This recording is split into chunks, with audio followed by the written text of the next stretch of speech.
And as we go to this place, or as we have this road trip with my coworkers, I also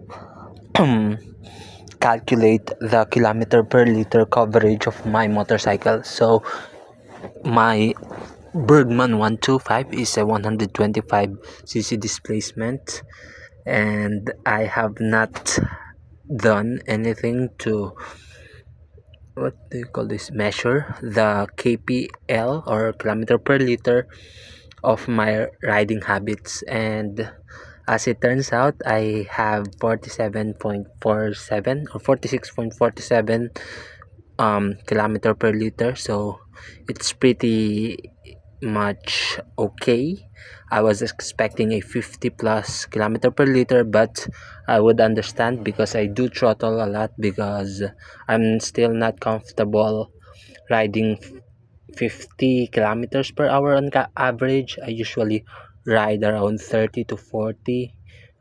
Rarely I do 40, but more on the 30 side.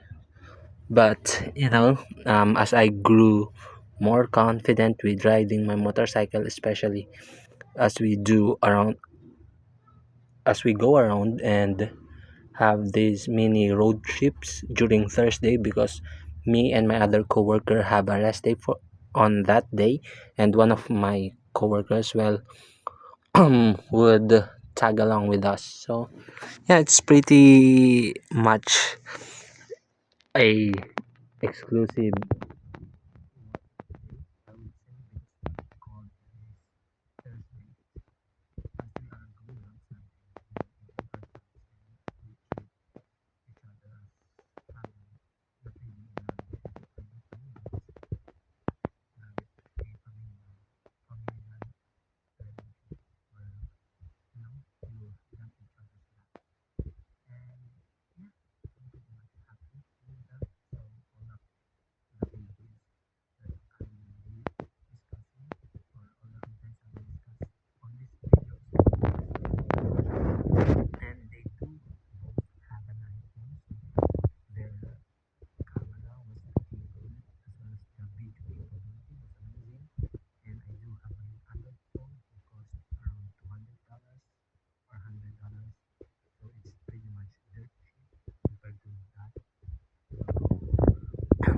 We mainly took videos or pictures using that phone, and they will send it when I request. But I'm not really requesting videos right now because my messenger really compressed the